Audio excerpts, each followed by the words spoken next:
Hey guys, I'm Erik Voss. And I'm Kyle Vorbach. And this is an in-depth breakdown of the newest Rogue One trailer. So Philip and I did the other Rogue One video where we kind of really went into all the characters and stuff, but in this one we're like just digging in, going through the plot and stuff because we think we solved this. We think we know what happened. Yeah, so in this video we're gonna make some predictions based off of what we've seen in this trailer and what we've seen in the first teaser along with the recent Star Wars Celebration footage and the international version of the trailer. And assuming that these predictions are completely correct and we're as smart as we think we are, huge spoiler warning for everything you're about to see, but let's get started. Yeah.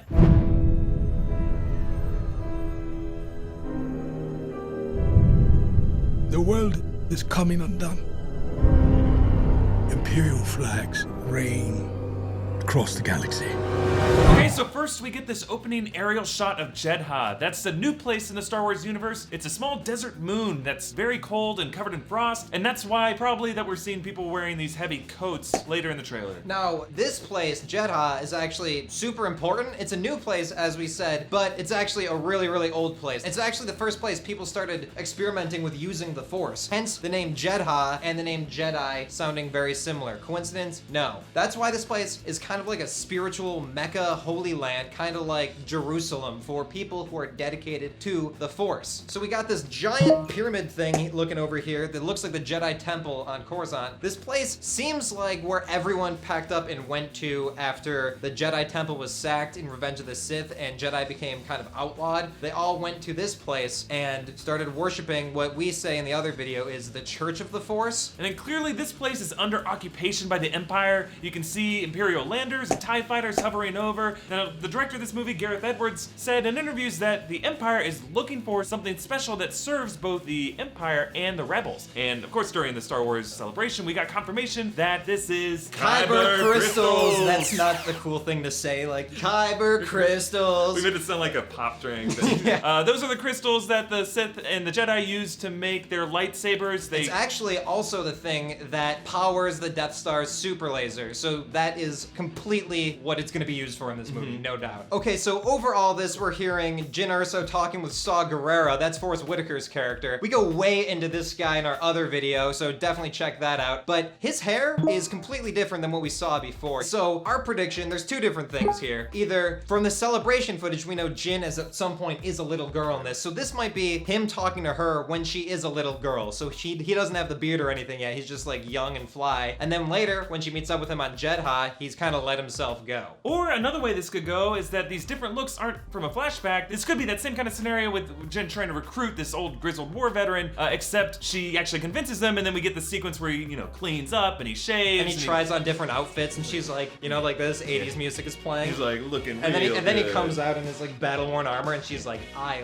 like it. Yeah. And then the movie. And he puts on some Will Smith sunglasses. He's like, I make this look good. That's our official prediction. Yeah. But real quick before we move on, there's some double meanings of what Saw says here. Imperial flags reign across the galaxy. So this could very literally mean the Empire rules the galaxy, but as we see in this shot here, there's a giant Star Destroyer, like floating like a rain cloud over the city on Jedha. So you got that double meaning there. Also, we kind of have a theory that the Death Star might be affecting the atmosphere conditions on this planet, so rain might have another. We literally see rain later, so they constructed the entire movie around the word rain. That's my prediction. Let's move on.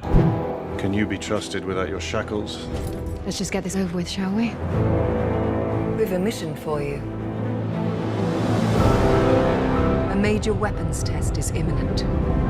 We need to know how to destroy it.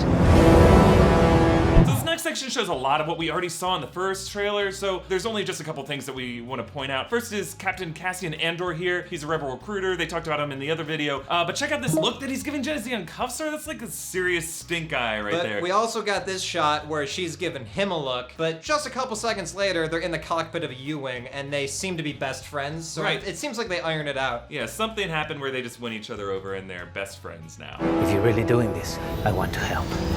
Good. Good.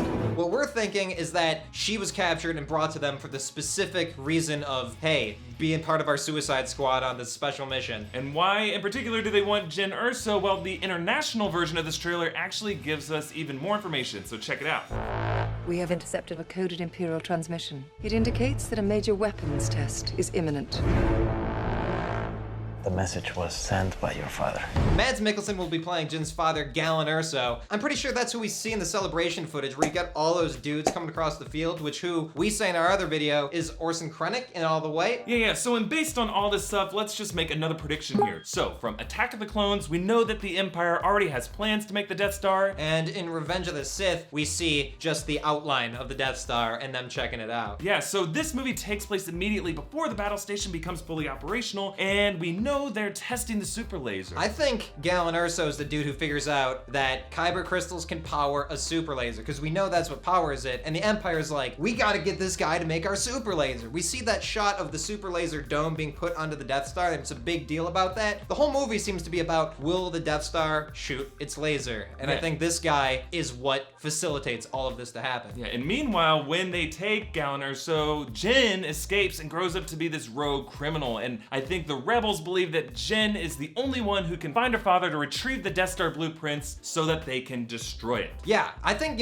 that's why Cassian is totally on board with the suicide mission. He's like, damn, your life seems bad so far, and I want to see if I could help you out. Yes, also, it would actually fit with the Star Wars track record of pulling from history. So like after World War II, when the Soviet Union was rising to power, they basically forced all the top scientists from Eastern Europe to help them build these weapons of mass destruction, just like the Death Star is a weapon of mass destruction, literally. And many of these scientists actually defected and leaked secrets to the United States, just like Galen Erso is apparently doing by leaking information to the rebellion. We actually talk about that in our other video, our character breakdown, because it very literally translates to a thing with history. Galen Erso is actually compared to a scientist. It's super interesting. But before we move on, there was one more thing that was confirmed at Celebration, that Jimmy Smits is returning as Bail Organa. He's making a small cameo, but I think he's gonna be in that like situation room thing that's going on. And I think he's gonna be the person who goes, okay, we got Revenge of the Sith, this movie, and how this moves on to become A New Hope. I think he's gonna be that connective tissue. All right, let's move on. If you're really doing this, I want to help. Good. Good. I've been recruiting for the rebellion for a long time. We destroyed our home. So by the sound of it, it looks like Jin was intended to go on this mission alone. If you're really doing this, I want to help. Which is kind of weird that they're like, hey, you girl who's notorious for being a rebel, be the only person we're kind of hanging this entire thing on. But I guess that's what Cassian feels when he decides to go with her, you know? Yeah, and that just shows us how much of a suicide mission this is for the rebellion. Like, they don't want to expend any of their soldiers. As far as we know, though, everyone in this thing dies. I mean, except Darth Vader, because we know Darth Vader is a guy still. But everyone else could be dead, unless we have another released version of the original trilogy with more Force ghosts at the end of Return of the Jedi. Don't give George Lucas any ideas. So the ship that they take off in is a U-wing. You know, it reminds me of like the Cylon ships from Battlestar Galactica. It has its wings out in front of it. And cool though, it's like a transport ship. It's not like an X-Wing like a fighter thing. Like as you see later on, they're like kind of hunched down in this thing. Like it looks like you could transport troops or something in it. If you look inside these yellow radar screens and analog controls, it's all very reminiscent of the original Star Wars movies and The Force Awakens, so it feels like Rogue One is really going to feel part of this world. Drink every time you hear the word practical effects between now and the time this movie comes out, and you'll die. So this section here shows us one of the battle scenes, which takes place in this like rocky canyon terrain during a nighttime rainstorm, I think. We see Baze, we see Chirrut, and they're firing down on a bunch of stormtroopers, and we see Baze say, We destroyed our home. which kind of reminds me, this is a deep cut. Remember Force Awakens where they had the guy named Kazdan Paratus, who, when you fought the boss battle, he would just go, "You're ruining my home!" Stop ruining our home. You know what I'm talking about? That's the thing my friends and I always say whenever we come over, like knock over a drink, like, "You're ruining my home!" I hope someone out there feels a connection to this. Now you might be wondering, this whole scene, how does it fit in the overall storyline? Now there's a couple different theories, but let's go ahead and make a prediction here. I think that this scene could be taking place on Jedha in the first half of the movie at an Empire mining facility for Kyber crystals. So after Chirrut kicks ass and rescues Jin and Cassian from stormtroopers, which we see in other parts of this trailer, they team up and they try to prevent the Empire from acquiring the crystals to power the Death Star's super laser. But just like any time an Imperial force drills for a precious substance underneath a spiritual holy land, like an avatar, Or, you know, the Middle East. A local impulsively acts out saying, "You're ruining our home!" And I think this part of the mission fails. So yeah, the celebration footage actually shows Jyn landing in the rain and getting blown back by what looks like a ship's engine. It's looking like the Empire escapes, she gets left behind, they get the crystals. Just my theory. I think you're wrong there, and I'm gonna tell you why later. Let's move on. Yeah. I fight the Empire now. I fear nothing. All is as the Force wills it. The captain says you are a friend. I will not kill you. Thanks. So check this out. There's this shot of the U-Wing flying past this plateau on Jedha, and if you look closely to the left over here, you can kinda, like, there's something that looks like it could be a guy, or a girl, or a person. Or a rock. But I think it's a person. Like, Right. I feel like if we like zoom in really hard, just like enhance, enhance, enhance, and just going all the way, Yeah. I think we could see a guy there. Or like just like Ben Kenobi doing like the crate dragon thing, just like. So is it a dude watching them? Is it maybe Saw Gerrera living in a cave and watching them land on the planet? Or is it a rock? We'll find out. We also get a better look at that big hairy armed creature on Jedha, and now we see that it also has robotic legs and no head.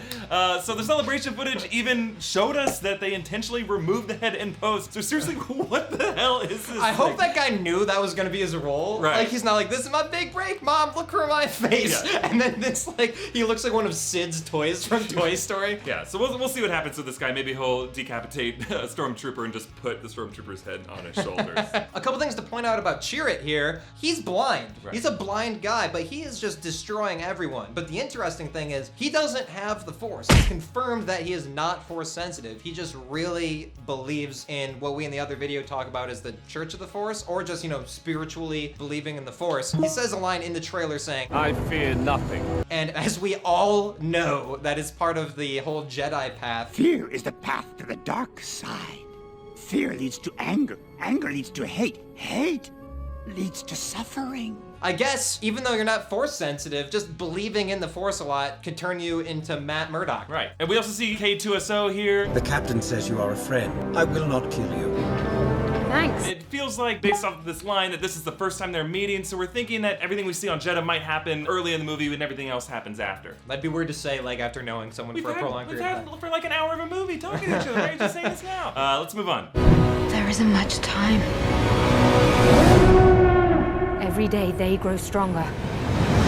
Okay, so this section right here is the most visually awesome part of the trailer. The Death Star is freaking upside down over the planet, which blew everyone's minds because the Death Star can go upside down. Yes, it's outer space. And it actually makes more sense because we have the super laser actually aiming at the target here. It's a really cool shot. And right here, we see this awesome freaking shot of the Death Star eclipsing the sun. So in this case, this time it actually is a moon. Right, it's a moon. Or some guy's like, look at that large space station. The guy's like, that's no large space station. That's a moon.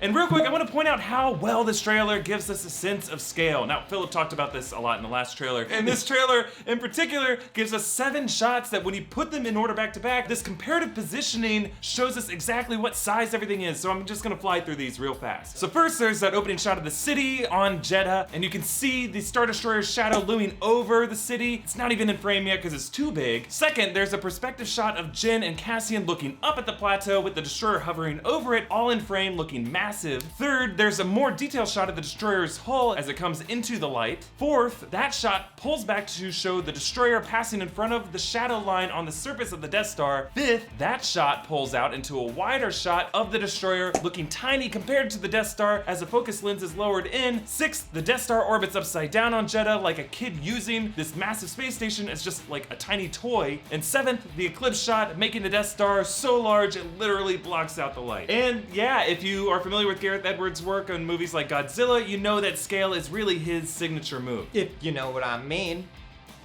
What do you Let's mean? move on. Okay. Every day they grow stronger. So we see Orson Krennic chilling up in the Death Star. We hear the firing sound. It's over Jedha. Doesn't sound like Jedha's gonna have a good time right now. Kind of like with Alderaan in A New Hope, that they test out the Death Star on Jedha. And because it's not fully operational yet, like we see in A New Hope, it just really puts a big ol' hole in it, but doesn't blow it up. You know what I mean? Yeah, but it might have even more emotional weight than the destruction of Alderaan does, because they're establishing Jedha as like the spiritual homeland of the Force and all the Jedi, so seeing that wiped out is such a huge blow to the rebellion emotionally. So let's put all of this together, the version of this story that seems to be the most likely version to us. First, we see Mon Mothma telling Jyn Erso to find her father so that they could destroy the Death Star. Then we have Jyn and Cassian traveling from Yavin to Jedha to find Saw Gerrera, the old family friend, to help find Galen Erso. Here we got Baze and Chirrut popping up. They're gonna try to stop the Empire from getting the Kyber crystals on Jedha, and that's where they all team up. Maybe this is where Bodhi Rook comes to play, because we know he's actually from Jedha. Maybe helps him get off the planet. And whatever they're trying to do, they fail, and the Empire gets the crystals and uses them to destroy the sacred Jedi Holy Land. Okay, if you're still with us, this is where we're less sure about what happens for the rest of the trailer here. Yeah, it kind of gets harder to predict based on the footage what order everything comes in, but you know what? We're in this together, let's keep going.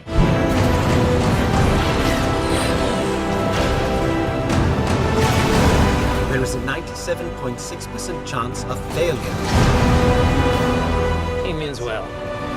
So, in this section, we see shots of the battle scene on Scarif. That's the new tropical planet where a major battle takes place in Rogue One. And based on the charging rebel soldiers and the X-Wing flying overhead, this seems like a coordinated rebel strike, not just some last-ditch effort by Jyn and her crew. You can actually see what looks like the U-Wing on fire. And if that's the same U-Wing, that would mean all this happens after the other events of the story, possibly the second or third act. So why is this battle happening is the question. Here's what we know about Scarif. We see the Death Star plans starting on Geonosis and Attack of the Clones, and then construction of the Death Star is moved to Scarif to accommodate the resources the Empire requires, which makes sense because if I were gonna build a giant, Death Moon thing, if I'd be like, I wanna have some drinks on the beach and make my my super weapon. So if the Empire is building the Death Star on this planet, it would make sense that the blueprints would be lying around somewhere. Also, other shots have shown this tall satellite-looking structure, and we know that there is a shield generator on Scarif, and this satellite could be that shield generator. It kind of looks like the one from Return of the Jedi on Endor that was protecting the second Death Star as it was being constructed. So I think it's safe to make the prediction that there's this giant underground Imperial base on Scarif. We've seen footage that kind of was shot in that train station. I think it was in London. Yeah. We've seen other stuff of Jyn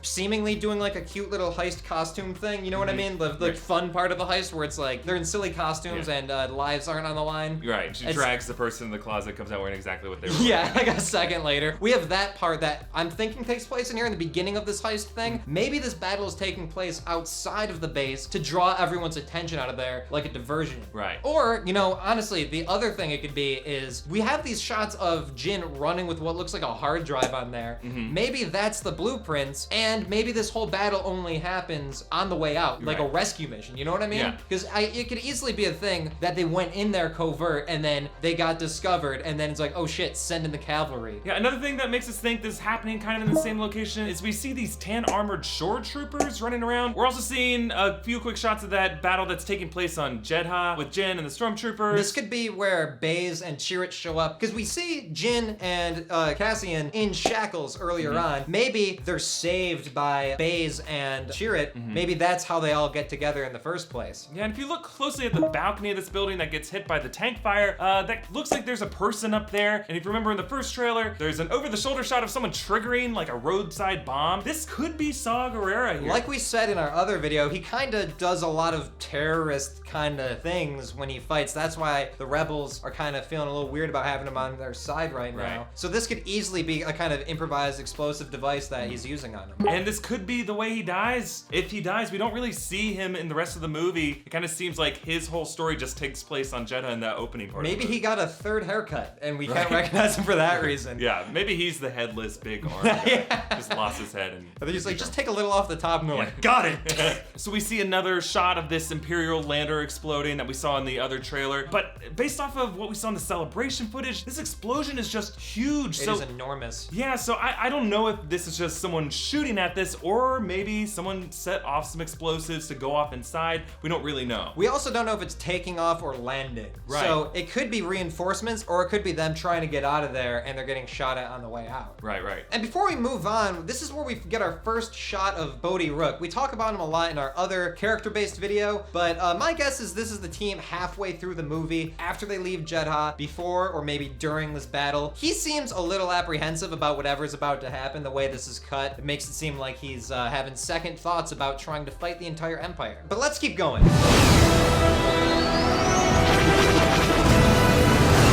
This is our chance to make a real difference. So here we see a shot of X-Wing swooping in on that nighttime rain battle that we talked about before. So if this is part of that Kyber crystal battle on Jedha, it's going to be a pretty major aerial battle. We see a TIE fighter fly into like the thing, kind of Force Awakens style, honestly. So this is just gonna be a real messy battle. And if it is the Kyber crystals, you know it's gonna be defended like crazy, because they're like kinda all of their eggs are in that basket. Right. And a bunch of people trying to take those eggs. We also see Baze shoot a rocket launcher at an AT-ACT, which is kind of like an AT-AT, but it stands for All-Terrain Armored Cargo Transport. So that's for carrying people and or things. So that's a new thing. It looks the same, but I guess you put different things on the inside. yeah, and if they're building the Death Star on this planet, it would help to have something that can like transport huge girders and beams It's around. just the dopest bus on this planet. But that rocket launcher could be what Jiang Wen was referring to in the celebration panel when he said, Here's a huge gun. right before he spoiled a major character death. So if you are brave, you could find that on the internet. I watched it. It is honestly one of the most painful things I've ever seen. You see, I'm not gonna say anything, but you see the people all around him reacting like, oh my God, I can't believe you just said that. It is honestly, I feel a deep physical pain when I watch it. But if you wanna know, the information's out there. Let's move on. Are you with me? All the way. So here we see these epic shots of the Jedha plateau being destroyed, and just a few things to point out here. Notice how Cassian jumps into hyperspace from within the planet's atmosphere. That's huge. That is huge. Remember in The Force Awakens, jumping from hyperspace into a planet's atmosphere was like super dangerous, but the only way to escape this collapsing rock and rubble is to just hastily jump in hyperspace from their current position. This shot is actually really cool if you notice. In all the other Star Wars movies, when they jump to hyperspace, they're focusing on the space. But in this one, they're focusing on the characters with the hyperspace jump in the background. And it's cool because Gareth Edwards is keeping the focus on the characters in this. Also, I love that K2SO is sitting in the front seat here while Jin just kind of scrambles around in the back. I guess robots can call shotgun. Yeah. We talk about that in our other video, what is their relationship, but kind of seems like a Han and Chewie thing is going on right here. And if you look closely at the city as it's being destroyed, you'll notice what looks kind of like lightning bolts from within the cloud of rubble. Earlier, you were talking about the rain battle taking place before the Death Star fired, but I think it's taking place after. I think the Death Star messes up the atmosphere, causes it to rain, shit hits the fan, and there they are fighting in the rain. All that rain stuff takes place, maybe like a last-ditch effort to get the Kyber crystals, kind of like FU to the Empire. Right. You And know? that would make sense why Baze says We destroyed our home. because he's talking about how his city was wiped out. Absolutely. Yeah. Okay, let's talk about this shot of Jin up here on this catwalk with this TIE fighter. There's a couple of possibilities here. Maybe she's super confident that she's gonna take out this TIE fighter. Maybe she's like really focused on whatever that thing is at the end of here. Or maybe it's a thing where like the thing opens. It's kind of like Return of the Jedi where Chewie comes out of the top of the AT-ST. It's like, brrr, like maybe that happens here. Chewie shows up, that would be insane. So how does this shot fit in with the overall story? Again, very hard to predict, and there's a lot of ways it could go, but I feel like there's two ways that we've narrowed it down to. So either this big Scarif battle is the big third act finale of the movie, the rebels kicking ass on the surface. They escape with the thing and they just walk off the planet and hand it to Princess Leia, Yeah. A New Hope. Or this whole section is just the middle of the movie. We do see a lot of shots of Jin and Cassian in costume. I earlier said that maybe this is them part of the heist, you know, like the fun little wheeling them in like a cart kind of part of Ocean's 11. Or maybe this is a big third act oh shit scenario where it's like, we gotta go into the Death Star. Maybe she's trying to save her dad, you know? Yeah, this could be the moment where they go rogue to pay service to the title of the movie. They became the Rogue 2. I hate myself. My point being that Jyn and Cassian both go into this thing. Part of me thinks that she goes, everyone go on without me. I have to get my dad. And Cassian's like, yo homie, I told you I was in it to win it. And they both go kind of thing. That would make sense for character arc stuff. They had their differences at first, but they learned that they can die together. You can imagine that the studio would want to hold off from showing us this stuff because it sounds like a really fun, awesome part of the movie. And this is the part where it is revealed that they're Rey's parents. What was going on there? That was a little dance. Weird Peanuts dance there. Yeah. And while we're on this subject, in the international trailer, Jyn actually says this line. May the Force be with us. And considering Jyn doesn't really seem like a spiritual person, that kind of feels like when Han Solo said that line to Luke in A New Hope right before the final charge to the Death Star. Hey, Luke. May the Force be with you. So if this line comes at the end of the Scarif battle, it could be like a push into the final act of the movie, just like in A New Hope. It could be like, here is my character arc coming to a conclusion. Which leads us to the final part here. The big reveal with this trailer is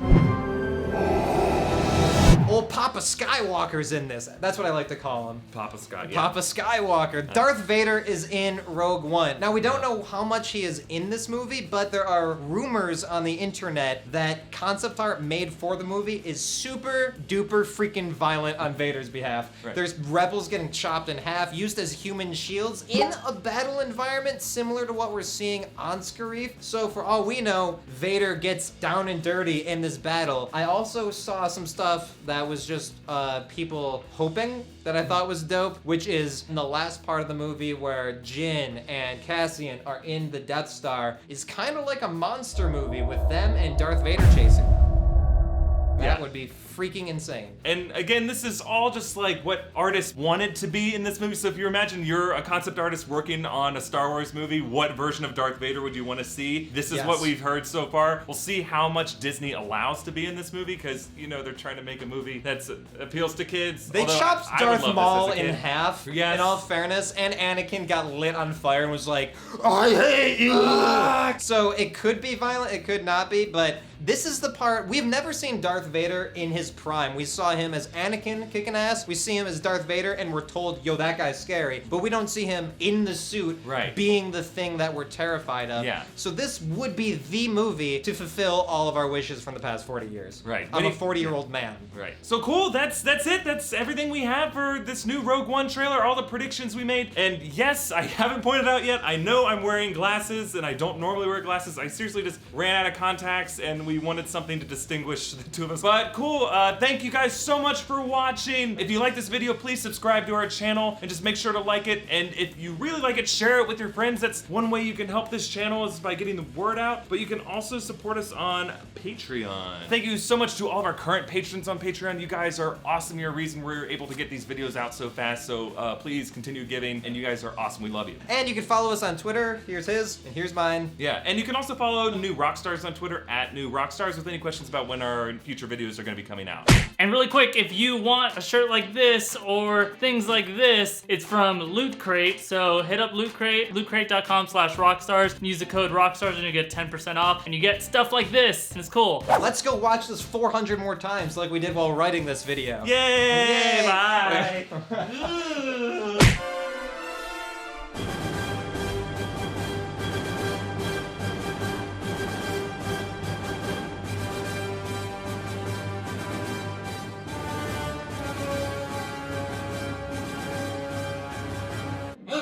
I wish Philip would let us out of here. I never want to leave.